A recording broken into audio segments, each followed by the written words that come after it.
100% fee రాయితీతో AI నేర్చుకోవాలనుకుంటున్నారా? Attend quality third gen AI test 2025. Hello everyone, నేను మీ Vijay Karnam. Welcome to iDream media. So ఈ సెషన్ స్పెషల్గా ఎవరి కోసము అంటే, చాలామంది మన కమెంట్స్లో ది బెస్ట్ మ్యూచువల్ ఫండ్స్ చెప్పండి, ది బెస్ట్ ఫండ్స్ చెప్పండి, ఎక్కడ ఇన్వెస్ట్ చేస్తే మనకి ఎక్కువ రిటర్న్స్ వస్తాయనేసి చాలామంది అడుగుతారు. కానీ అది కరెక్ట్ క్వశ్చన్ కాదని నా ఫీలింగ్. ఎందుకు అంటే, ఫండ్స్ సెలెక్షన్ చేసినంత మాత్రాన మనకు రిటర్న్స్ వస్తాయనుకోవడం తప్పనమాట ఫినాన్షియల్ ప్లానింగ్లో. సో దానికి ఫస్ట్ ఒక 5 థింగ్స్ మనము దీనిలో డీటెయిల్గా మనం ఒకసారి డిస్కస్ చేద్దాము.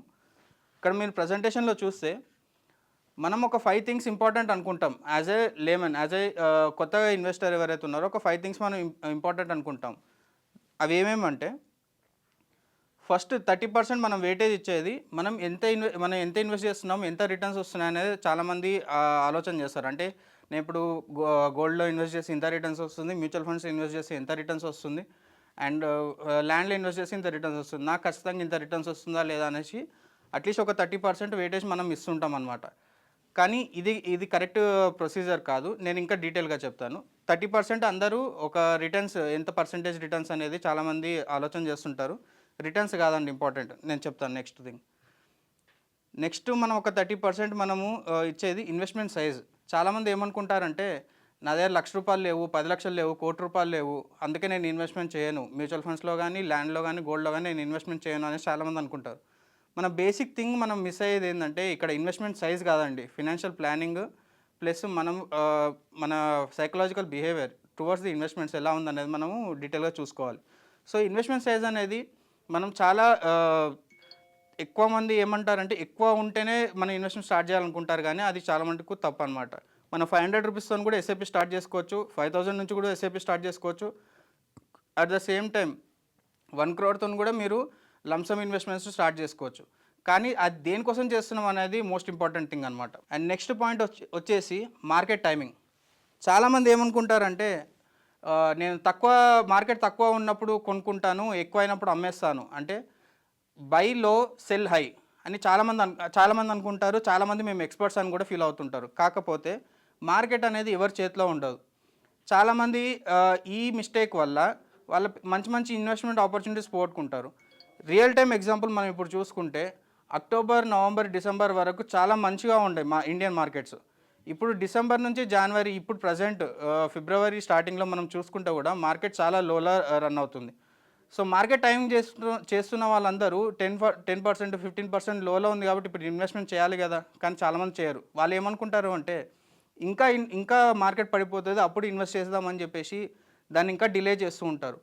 దీన్ని ఒక టర్మ్ ఉందండి ఫినాన్షియల్లో, డిలే ఆఫ్ కాస్టింగ్ అనేసి అంటాం. అంటే కాస్ట్ ఆఫ్ డిలే అంటాం. అంటే ఏంటంటే, మనం ఇన్వెస్ట్మెంట్ ఇప్పుడు చేయాల్సింది పోస్ట్పోన్ చేసి లాంగ్ టర్మ్లో ఒక 1 year, 2 years టైం పోగొట్టుకుంటామంట. దానివల్ల ఇన్వెస్టర్ ఇంకా ఎక్కువ నష్టపోతాడు, లాభపడాడు. చాలా హెచ్ఎన్ఎస్ కానీ ఎక్కువ సైజ్ ఇన్వెస్ట్మెంట్ చేసేవాళ్ళు ఎక్కువగా బాధపడేది ట్యాక్సెస్ విషయంలో. ట్యాక్సెస్ అనేది కూడా జస్ట్ లైక్ మార్కెట్ మన చేతిలో ఉండదు. మన చేతిలో ఉన్నది రిస్క్ మాత్రమే. రిస్క్ని ఎంత తగ్గించుకుంటున్నాము, రిటర్న్స్ ఎంత బెటర్గా తీసుకుంటున్నాం అనేది. ట్యాక్సెస్ అట్ ఎనీ కాస్ట్ మనం అంతా వైట్ ఉంటుంది కాబట్టి, ఈ ట్రాన్సాక్షన్ అంతా వైట్ ఉంటుంది కాబట్టి ట్యాక్సెస్ ఖచ్చితంగా కట్టాల్సిందే. కానీ ట్యాక్స్కి ఎక్కువ ప్రియారిటీ ఇవ్వకపోవడమే will be the best option. ఇది చాలా మటుకు అంటే తక్కువ సైజ్ ఇన్వెస్ట్మెంట్స్ ఉన్న వాళ్ళు ఎక్కువగా ఆలోచన చేసేది ఇదే అనమాట, కాస్ట్ ఆఫ్ ఇన్వెస్ట్మెంట్. అంటే మనం ఎంత ఇన్వెస్ట్మెంట్ చేస్తున్నామో దాంట్లో ఎంత ఎక్స్పెన్స్ రేషియో వెళ్తుంది, అండ్ దాంట్లో మనకి ఎంత ప్రాఫిట్ వస్తుంది, ఇంత డీటెయిల్గా క్యాలిక్యులేషన్ చేసుకుంటున్నారు.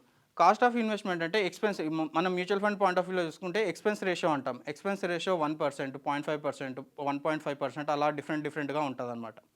సో ఈ కాస్ట్ ఆఫ్ ఇన్వెస్ట్మెంట్ని మీరు అంత వెయిటేజ్ చేయాల్సిన అవసరం లేదు. ఎందుకు అంటే, cost of investment will comes with the experience of the advisor, at the same time experience of the fund manager కూడా. ఫండ్ ఎంత మంచిగా పర్ఫామ్ అవుతుంటే అంత ఎక్స్పెన్స్ రేషియో ఎక్కువ ఉండొచ్చు. అట్ ద సేమ్ టైం కొన్ని ఫండ్స్ తక్కువ కూడా ఎక్స్పెన్స్ రేషియోతో కూడా బెటర్ పర్ఫార్మెన్స్ ఇచ్చేవి ఉంటాయి. అది మీకు సెలెక్ట్ చేసుకోవడంలో అడ్వైజర్ హెల్ప్ అనేది చాలా యూజ్ అవుతుంటుంది. సో ఈ 5 థింగ్స్ అనేది మనము రెగ్యులర్గా చూసే ఎక్కువ వెయిటేజ్. కానీ రియల్ లైఫ్లో ఏ 5 ఇంపార్టెంట్ థింగ్స్ మనకి, ఏ 5 థింగ్స్ ఇంపార్టెంట్ అనేది మనం ఒకసారి చూద్దాం. సో రియల్ వరల్డ్ ఆఫ్ ఇన్వెస్ట్మెంట్స్లో ఏ 5 థింగ్స్ మనం ఎక్కువ ఇంపార్టెంట్‌గా కన్సిడర్ చేసుకుంటే మనం ఎక్కువ రిటర్న్స్ తీసుకోవడానికి ఛాన్సెస్ ఉంటదో ఒకసారి చూద్దాము. దాంట్లో ఫస్ట్ వన్ వచ్చేసి మీ గోల్స్. అంటే మీరు ఎందుకు ఇన్వెస్ట్‌మెంట్ చేస్తున్నారు?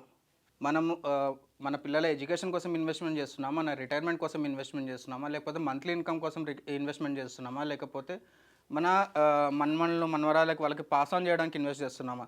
ఆ గోల్ అనేది ఫస్ట్ మనకి క్లారిటీగా ఉండాలి. ఎందుకు అంటే మీకు గోల్ క్లారిటీ లేదనుకోండి, ఫండ్ సెలెక్షన్ దగ్గర రాంగ్ అయిపోతుంది.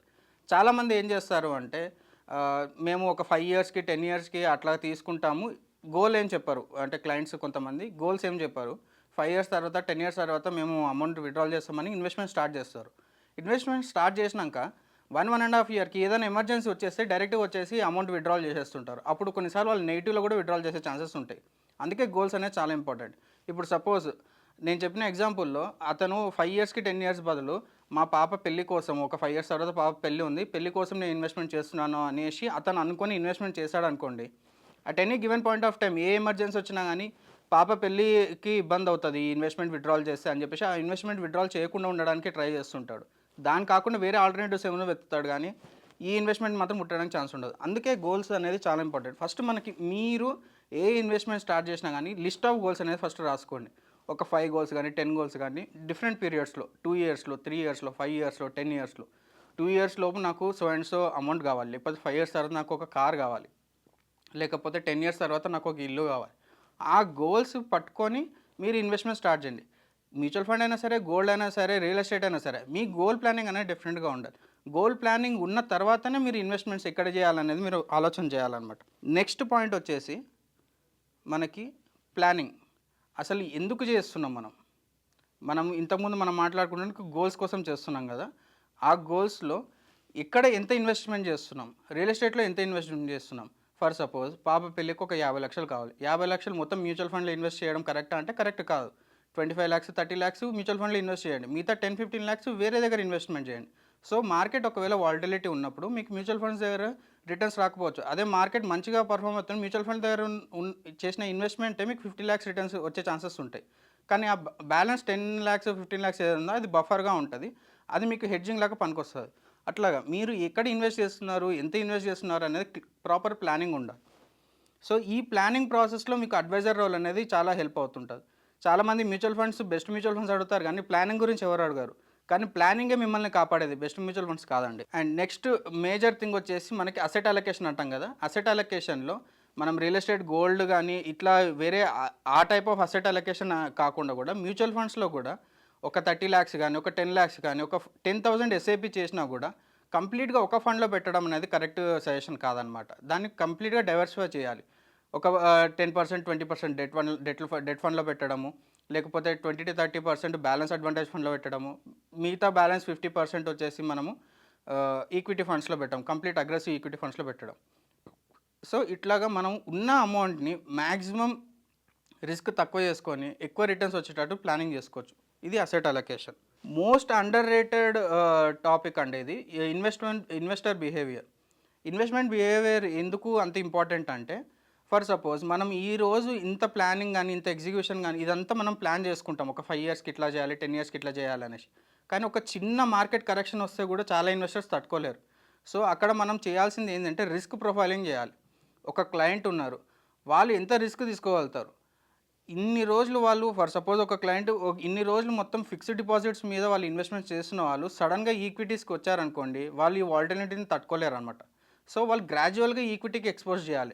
అట్ ద సేమ్ టైమ్ ఒక 10,00,000 గాని, ఒక 5,00,000 గాని డైరెక్ట్‌గా ఫిక్స్డ్ డిపాజిట్ నుంచి ఈక్విటీలకి డైరెక్ట్‌గా ఇన్వెస్ట్ చేశారనుకోండి, 5,00,000లో చిన్న కరెక్షన్ వచ్చినా ఒక 4.8 లాక్స్, 4.6 లాక్స్ అయ్యిందనుకోండి, వాళ్ళు చూసుకొని తట్టుకోలేరనమాట. అంటే వాళ్ళు అంత ఈ రిస్క్ తీసుకునే కెపాసిటీ వాళ్ళకుండదు. అప్పుడు వాళ్ళు ఏం చేస్తారు? అది ఎంతొస్తే అంత అని చెప్పేసి అది లిక్విడేట్ చేసేసుకొని అంటే విత్‌డ్రాల్ చేసేసుకొని మళ్ళీ ఫిక్స్డ్ డిపాజిట్‌లో పెట్టేస్తారు. సో, ఈ బిహేవియర్ అనేది మనకు క్లియర్‌గా ఉండాలి. ఈ బిహేవియర్ మేనేజ్‌మెంట్‌లో మీకు అడ్వైజర్ మాత్రం డెఫినిట్‌గా హెల్ప్ చేయగలుగుతాడు. ఎందుకంటే అతను మీకు గైడ్ చేయగలుగుతాడు. సార్ ఇప్పుడు మార్కెట్ వాలటిలిటీ ఉంది. మార్కెట్ డౌన్‌లో ఉంది. మీరిప్పుడు విత్‌డ్రాల్ చేయకండి. వేరే ఆల్టర్‌నేటివ్స్ ఏమున్నాయి? మనకు దీని మీద ఇంకా లోన్ తీసుకునే ఛాన్సెస్ ఉన్నాయా? లేకపోతే దీనికోసమైనా మీరు గోల్ ప్లానింగ్ చేసుకునింది. లేకపోతే వేరే దానికోసం చేసుకొని ఎమర్జెన్సీ రిలేటెడ్‌లో ఈ లిక్విడిటీ ఉందని చెప్పేసి mutual funds దగ్గరికొస్తున్నారా?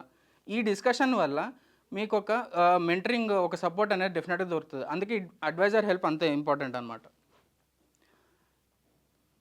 And next thing వచ్చేసి ఇన్వెస్ట్మెంట్ సైజ్. అంటే మీరు ప్లానింగ్ అదంతా ప్లానింగ్ కానీ అసెట్ అలొకేషన్ కానీ గోల్ ప్లానింగ్ కానీ ఇదంతా పక్కకు పెట్టేస్తే ఒక 5% మాత్రమే వెయిటేజ్ చేయాలి ఇన్వెస్ట్మెంట్ ఎంత చేస్తున్నాం. ఈ రోజు మనం 500 రూపీస్కి, 1000 రూపీస్కి కానీ 10,000 రూపీస్ కానీ ఎంత ప్లానింగ్ చేస్తున్నామో సేమ్ రేపొద్దున మనకు ఒక 1 lakh శాలరీ వచ్చినా కూడా సేమ్ ప్లానింగ్ అప్లై అవుతుంది. ఎందుకు అంటే మనము 1000 రూపీస్ 10,000 ఉన్నప్పుడే ప్లానింగ్ చేసుకోలేకపోయినాం అనుకోండి, 1 lakh వచ్చినప్పుడు అసలుకే చేయలేమన్నమాట. అందుకే ఇన్వెస్ట్మెంట్ సైజ్ అనేది లీస్ట్ ప్రియారిటీ ఇవ్వాలి మీ ఇన్వెస్ట్మెంట్స్లో.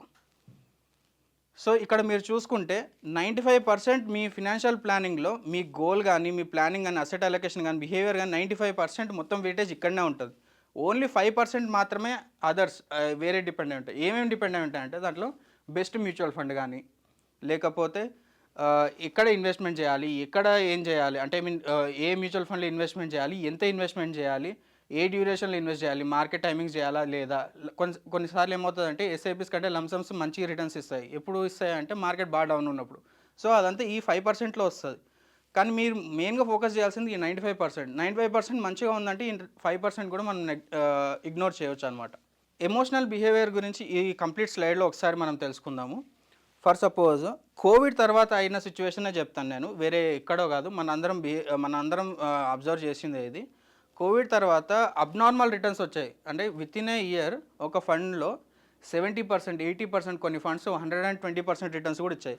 అప్పుడు ఏమవుతాడంటే ఇన్వెస్టర్ వచ్చేసి, ఇప్పుడే మన రిలేటివ్స్ కానీ మన వాళ్ళందరూ ఏం చేస్తారు అంటే ఫుల్లీ ఎగ్జైట్ అయిపోతారు. అంటే మనం పెట్టిన 100 రూపాయలకి 100 రూపాయలు వచ్చేస్తున్నాయి సింగిల్ ఇయర్ అని చెప్పేసి ఇక్కడ ఎంటర్ అవుతారు. ఎంటర్ అయిపోయి ఒక 1 year తర్వాత ఏమవుతుందంటే ఓవర్ కాన్ఫిడెన్స్ వచ్చేస్తుంది మనకి ఎలా వస్తుంది అంటే మనం ఏ ఫండ్ చూస్ చేసుకున్నా కూడా మనకి ఇంతగా రిటర్న్స్ వస్తాయని చెప్పేసి ఏ ఫండ్లో అంటే ఆ ఫండ్లో ఇన్వెస్ట్ చేస్తారు. ఇన్వెస్ట్ చేసిన తర్వాత ఆ ఓవర్ కాన్ఫిడెన్స్లో 1 or 2 చిన్న స్లైడ్ మిస్టేక్స్ చేసినా కూడా వాళ్ళ రిటర్న్స్ అనేటివి తగ్గిపోవడం స్టార్ట్ అవుతుంటాయి. తగ్గిపోవడం స్టార్ట్ అయిన తర్వాత అప్పుడు రియలైజ్ అవుతారు, సరే ఇది ప్రాపర్ ప్లానింగ్ కాదు, ప్రాపర్ ప్లానింగ్ చేసుకొని మనం ఇన్వెస్ట్మెంట్ చేయాలి, గోల్ ప్లానింగ్ కానీ అసెట్ అలొకేషన్ కానీ అనేది అప్పుడు తెలుసుకొని అప్పుడు రిలీజ్ అయ్యి అప్పుడు దాని తర్వాత వెల్త్ క్రియేషన్ చేస్తారు. సో ఈ ప్రాసెస్ అంతా మనం చూసుకుంటే 3 to 4 years టైం పీరియడ్ పడుతుంది డెఫినెట్గా. ప్రతి ఇన్వెస్టర్ జర్నీలో ప్రతి ఒక్క రిటైల్ ఇన్వెస్టర్లో ఈ 3 to 4 years పీరియడ్ అనేది డెఫినెట్గా టైం తీసుకుంటుంది. కానీ అడ్వైజర్ ఏం చేయగలుగుతాడు అంటే తనకున్న ఎక్స్పీరియన్స్ ప్రకారం ఈ 3 to 4 years తగ్గించడానికి ట్రై చేసి డైరెక్ట్గా మీకు వెల్త్ క్రియేషన్ దగ్గరికి మీకు స్టార్ట్ చేయడానికి ట్రై చేస్తుంటాడు. సో ఇప్పుడు అర్థమైంది కదా, మ్యూచువల్ ఫండ్స్ ఎంత ఇన్వెస్ట్మెంట్ చేయాలి అది కాదండి మెయిన్ థింగ్. మెయిన్ థింగ్ ఏంటంటే ప్లానింగ్. మన రిస్క్ ప్రొఫైల్ ఎంత, మనం ఎంత ఇన్వెస్ట్ చేస్తున్నాము, దేనికోసం ఇన్వెస్ట్మెంట్ చేస్తున్నాము, ఎన్ని ఇయర్స్ ఇన్వెస్ట్ చేస్తున్నాము, దాని తర్వాత బెస్ట్ మ్యూచువల్ ఫండ్స్ అనేది మనము సెలెక్ట్ చేసుకోవాలి. Thank you.